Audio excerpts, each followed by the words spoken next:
Hi Barbie and hi Ken.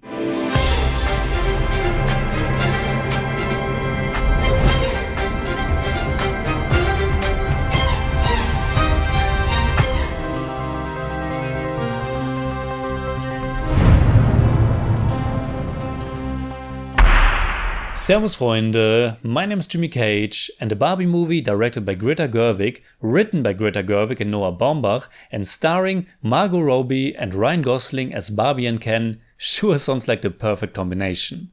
A live-action Barbie movie has actually been in some state of development for more than a decade. And with more than 1 billion sold dolls since Mattel's first Barbie in 1959, one might wonder what took them so long.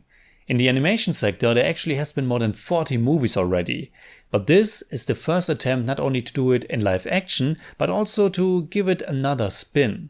Surprisingly, this adaptation's main target audience isn't really young children, specifically little girls. It's aiming higher. It's not a mere toy commercial. It wants to do something cleverer with the material. It's also not just a let's put Barbie in the real world kind of movie, not just a fish out of water narrative. Even though that's what's happening in the first half, and it's pretty hilarious. Genre-wise, this Barbie is also not so much a fantasy adventure, but more a full-fledged comedy. A comedy with a very strong feminist social message. In such a strong way that the topics, the themes, kind of become the story itself. They are front and center and what the jokes and character arcs are all about. Honestly, that can be a bit much at times, but it also fits, because it's Barbie we are talking about, and making a Barbie movie in 2023 more or less just has to be about gender equality, the patriarchy, and all those lovely topics. I mean, it's a pretty perfect opportunity to do something fun with it. And for the most part, I think Barbie is a pretty nice and fun and sometimes clever summer comedy. That this is something a little bolder and more edgy, if you haven't guessed by looking at the creative team, becomes clear early on when our protagonist Barbie, in the middle of a happy-go-lucky song, just asks all the other Barbies around her if they sometimes think about dying too. Yes, this isn't your typical children's movie. This story is set in motion by Barbie suffering an existential crisis. But before that, we are of course introduced into this shiny, bright, pink and colorful world simply known as Barbie Land. And in best Lego movie manner, we are having some fun with the franchise and all its idiosyncrasies. Dream houses that don't have stairs, showers with no water in them, all the women are named Barbie, except for that pregnant lady Mitch, a toy line that got some backlash when it came out. All the men are named Ken, except for Ellen, who is the only Ellen there. And of course, when Margot Robbie's Barbie is stepping out of her pink shoes, she's only tiptoeing, because the doll was built that way for the longest time. Barbie is a fun movie, and not a small part also stems from the beautiful production design, the costumes, makeup and just all the different elements that bring this world to life. For people who grew up with Barbie, and these movies are of course always a big nostalgic draw as well, there are probably a lot of big and small references or Easter eggs to be found. My personal connection to Barbie is limited to having a little sister who had some dolls when she was young. So that's not really an element that did anything extra for me. Not a small part either in bringing this world and film to life is of course the cast. And Margot Robbie and Ryan Gosling are pretty perfect. Appearance-wise, obviously, but also when it comes to the comedic chops and emotional beats, even though the latter didn't work that well for me in the end. But comedy-wise, Ryan Gosling is just gold. Throughout his career, I think he always shines the most if he's allowed to be funny, and his Ken is to die for. In a heightened way, Barbie Land is somewhat the opposite of our real world.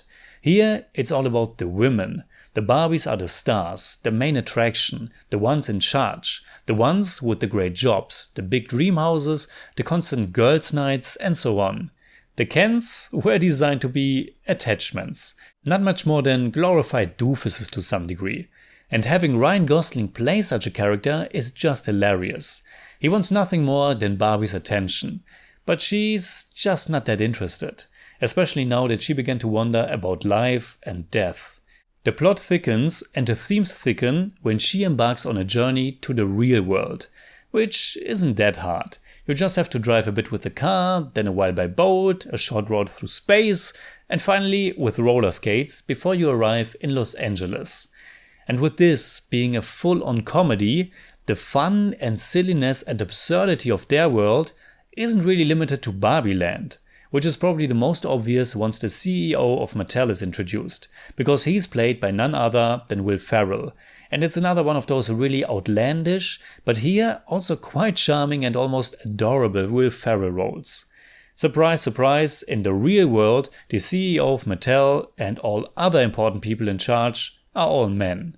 Which comes as another big blow to our protagonist, but also as a big revelation or salvation for our male sidekick Ken. He discovers patriarchy, and he loves it.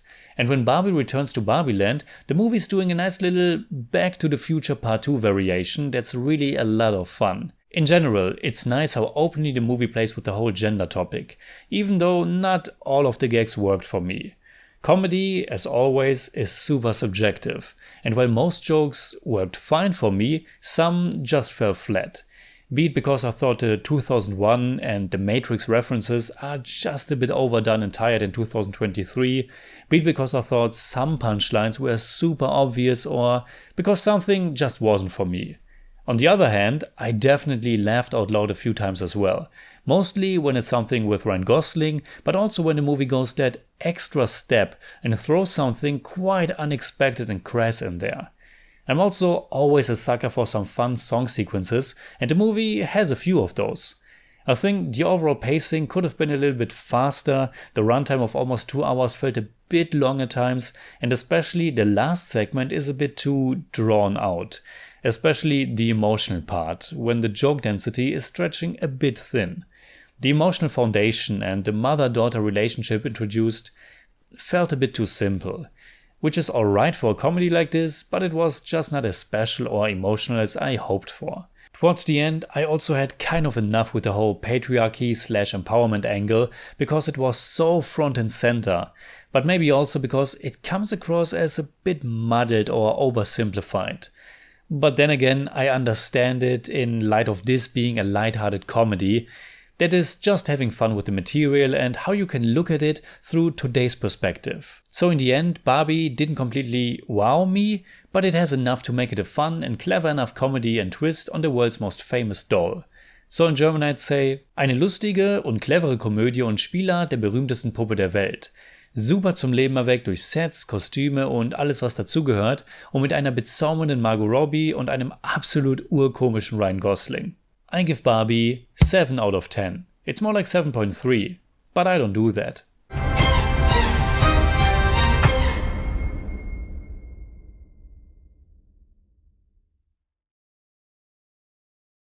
Alright, that's it like always. Comment below and let me know what you think about Barbie. You can hit me up on Twitter, Instagram, Letterboxd and also on Patreon simply at TheJimmyCage. And if you enjoyed this episode, please give me a thumbs up, share, subscribe, whatever you like. And make sure you hit that bell for all I have to tell.